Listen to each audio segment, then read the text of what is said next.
자, 이번에는 사회 분야 기사로 좀 가겠는데요. 어제 글쎄요. 어떻게 보면 여러 가지 판단을 하게 되는데 굉장히 눈길을 잡는 재판이 있었습니다. 그래서 그 내용 다뤄보겠습니다. 동아일보입니다. 가사도우미 불법 고용. 통상이전 한진 모녀 이런 표현 쓰죠. 이명희 조연아.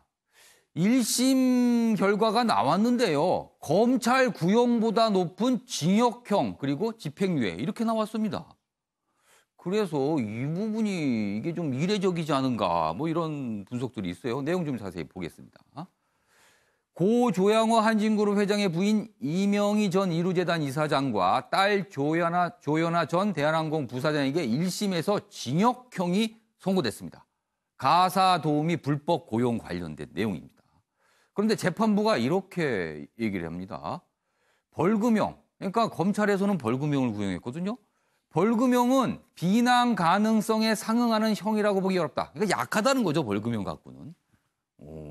그래서 이런 얘기까지 있습니다. 그리고요, 사실은 이 이명희 조연아 이 두 인물은요, 요번 건만 아니라 다른 건도 있어요. 여기 보시면 이 내용이 설명되어 있습니다.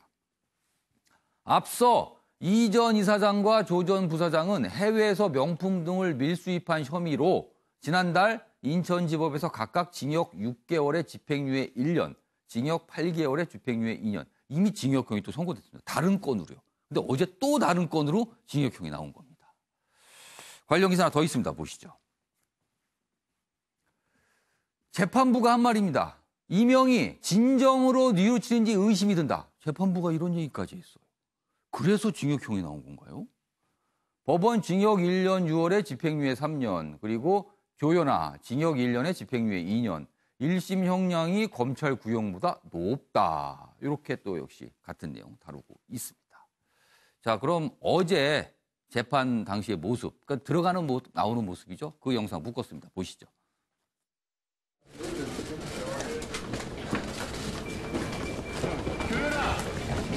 오늘 징역형 받으셨는데 심정 어떠십니까?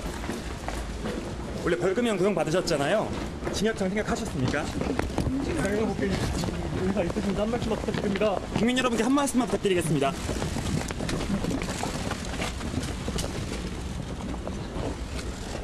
찍기 좀 찍게 해주십시오. 벌금형 대신 징역형 받으셨는데 국민들께 한 말씀 부탁드리겠습니다.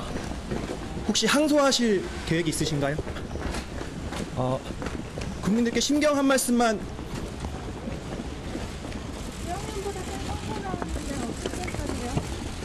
선고에 대해 어떻게 생각하시는지 한 말씀만 부탁드리겠습니다.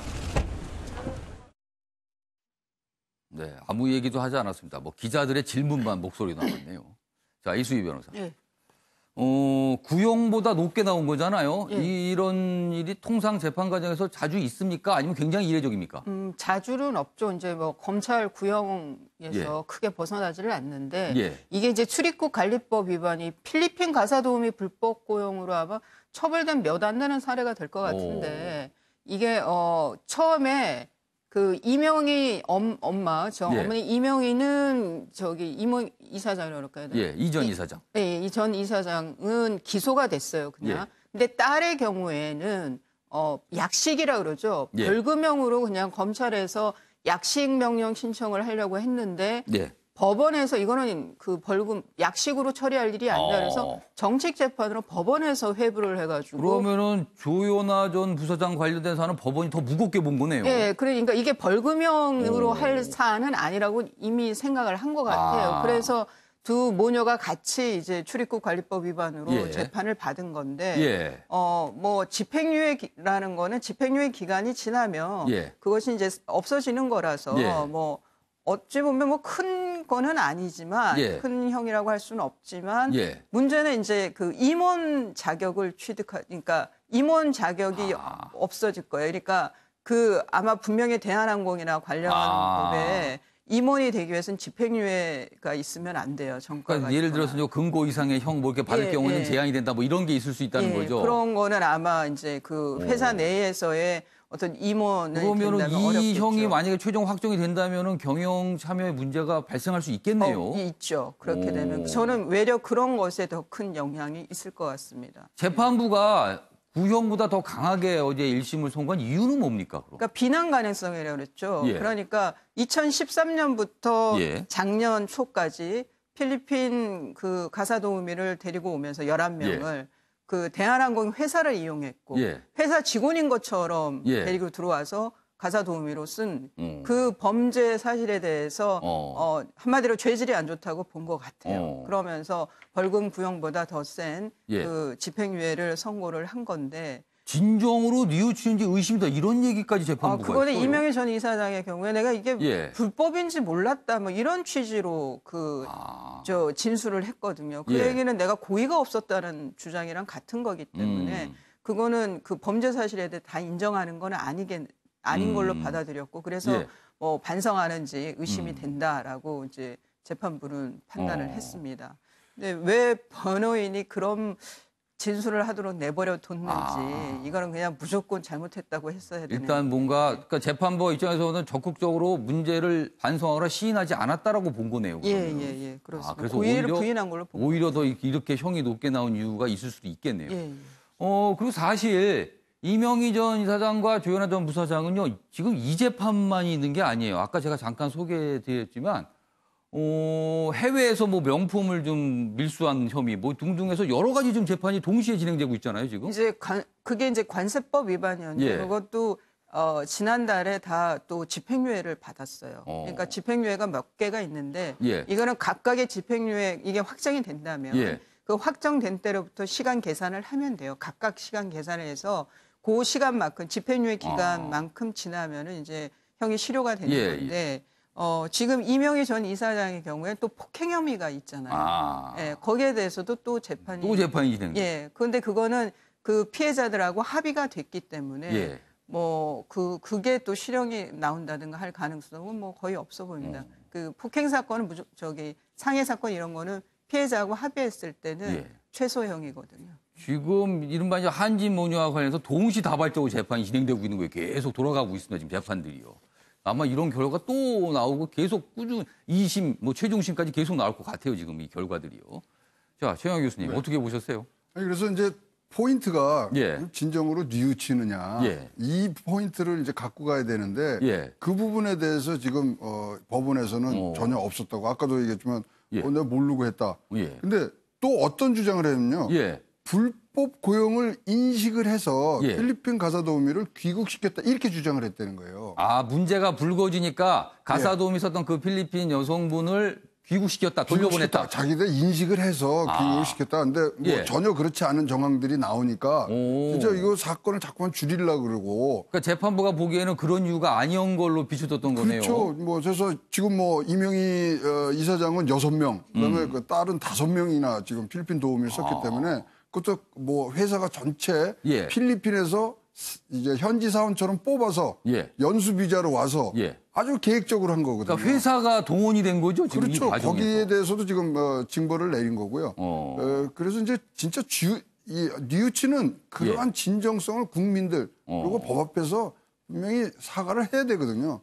그 부분에 대해서 이런 높은 구형을 내렸고요. 제가 보기에는 이제 이게 1심이니까 뭐 2심 뭐 대법원까지 간다는 상황에 있어서 어떻게 변할지 모르지만은 그래서 뉘우치는 그런 모습은 꼭 좀 봤으면 좋겠습니다. 알겠습니다. 김상희 변호사. 뉘우치는 모습이 정말 중요한 게요. 국민들이 관심이 많습니다. 그리고 사회 기득권층, 특권층이 어떻게 판결을 받는가에 대해서 보고 있는 것은 이게 학습 효과도 되고요. 국민들한테 교훈도 되는 겁니다. 그래서 판사께서 정말 판결을 좀 중하게 하시는 거는 저는 잘하는 것 같고요. 더더군다나 저렇게 기자분들 그 답변도 안 하고 태도가 저렇게 얼굴에 약간 노기도 있어 보이고 저런 모습은 저는 본인들이 좀 반성하는 모습이 전혀 아닌 것 같습니다. 그래서 반성하고 사회 지도층 내지는 기득권층으로서의 자세를 다시 한번 돌아봤으면 좋겠다 이런 말씀을 꼭 드리고 싶습니다. 반성보다는 운이 없었다. 뭐 이렇게 생각할 수도 있지 않을까 싶기도 하네요. 알겠습니다. 자, 이번에는요, 갑질 의혹인데요. 우리가 아니고 미국에서 불거진 갑질 의혹입니다. 여기 보시죠. 아랫부분에 기사가 있습니다. 폼페이오 경호원들의 사적인 심부름 시켰다. 내부 고발이 있었답니다. 폼페이오 미국 국무장관. 북한 문제와 관련해서 우리가 아주 많이 보는 인물인데요. 또 미국 내에서 또 이런 의혹이 또 불거졌군요. 보시면 내용이 이렇습니다. 음식 반려견 운반 의혹 의회 조사에 들어갑니다.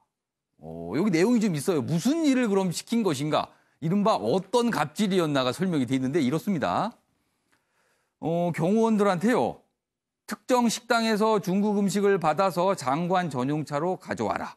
음식 배달을 시켰네요. 그리고요. 장관의 성인 아들을 태워갖고 역까지 데려다 줘라. 그리고 집에 데려와라. 이런 겁니다. 운전기사로도 시켰습니다. 그리고 장관 가족의 반려견을 조련사로부터 데려오라. 반려견도 관리됐네요. 이거 좀 문제가 되겠네요. 지금 이런 상황이라면. 그러다 보니까요. 이런 얘기가 나옵니다. 요원들이 자조를, 그러니까 스스로 굉장히 한탄하는 거죠. 권총찬 우버이츠. 우버이츠는 이런 음식 배달해주는 그런 서비스를 말하는데 우리말로 하면 이런 거예요. 권총찬 배달원. 경호원인데 배달원이 됐어요. 근데 그 배달원 보니까 여기 권총 차고 있는 거예요, 지금.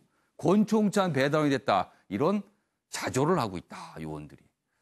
이거 문제 되겠는데요, 미국에서. 정우갑 위원님. 네. 이게 우리나라에서 불거졌어도 꽤 큰 문제가 될 것 같으네요. 그렇죠. 그러니까 어떤 미국에서 특히 사적으로다가 경호원들을 이용한다든가 이런 걸 굉장히 금기시하고 있죠. 근데 지금 기사 전체 내용을 보면 이게 내부에서 어떤 권력투쟁 성격인지 아니면 내년 또 선거를 앞두고서 불거진 건지는 이런 내부 고발이 또 있었다는 자체가요, 지금. 그렇죠. 여러 가지 해석이 있을 수 있겠습니다만 어쨌든 간에 만약에 저게 사실이라면 사적으로 이용했다라고 한다면 지금 이제 폼페이오 장관은 굉장히 그 안에서도 부각을 받고 있죠. 북핵 문제도 그렇고 여러 가지 역할과 움직임이 있기 때문에 상당히 예의주시하고 있을 텐데 왜 저런 행태를 했는지 그 부분에 대해서는 좀 고개를 갸웃거리고. 이것도 정치적으로 어떤 미국 내에서 어떤 복잡한 사정이 있을 수도 있겠네요. 그렇죠. 폼페이오 장관이 만약에 저게 사실이든 어쨌든 간에 입장을 좀 내지 않을까 싶습니다. 그래서 그거에 대해서 실적으로 그런 행위를 한 것인지 아니면 내부에서 또 다른 어떤 권력의 움직임 때문에 흘러나온 것인지 그 점은 좀 지켜봐야 될 것 같습니다. 김수환 평론가는 어떻게 보세요? 이런 일이 미국의 전례가 좀 있었을까요? 과거에도? 미국이라는 나라가요. 그런 거는 좀 저희가 본받아야 되는 게 그 공적으로 주어지는 지위나 특전을 사적으로 이용을 하면은 굉장히 국민들이 엄격하게 언론에서도 엄격하게 그걸 다룹니다. 예를 들어서 사무실 전화로 사적인 전화한 것까지도 문제가 되거든요. 그러고 보니까 과거에 한 대선 후보가 사적 이메일로 무슨 업무를 받다는 게 엄청나게 큰 문제가 됐었죠. 그러니까 저런 것들 공공재에 대한 국민의 인식 이런 게 다 그 학습이 잘 돼 있거든요. 그래서 우리도 저런 거는 하나의 문화로 우리도 만들어서 가져가야 되는 부분이라고 저는 생각합니다. 미국 내에서 약간 정치적으로 논란이 크게 되겠어요, 지금. 근데 CNN의 그 특성상 CNN. 트럼프의 반대에 아주 좀 비판적이죠. 굉장히 조금 디스카운트를 해서 봐야 될 것 같고요. 만약 특정 식당에서 중국 음식을 시켜서 이제 왔다 그러면 장관차로 그러면 분명히 집으로 갔으면 문제가 되겠지만 자기가 이 사무실에서 일하고 있는데 여러 사람이 먹는다 등등 내용이 좀 밝혀져야 되는데요. 다분히 정무적인 냄새가 많이 나는 그런 의심이라고 다른 보십니다. 그림이 좀 있을 수도 있다는 거네요. 그렇습니다. 아무튼 우리나라 기자들이 이 내용을 파고들지는 않을 겁니다. 근데 미국 기자들도 이제 보통이라서 아마 이게 계속 후속 기사가 뭔가 나올 것 같아요. 지금 봐서는요. 알겠습니다.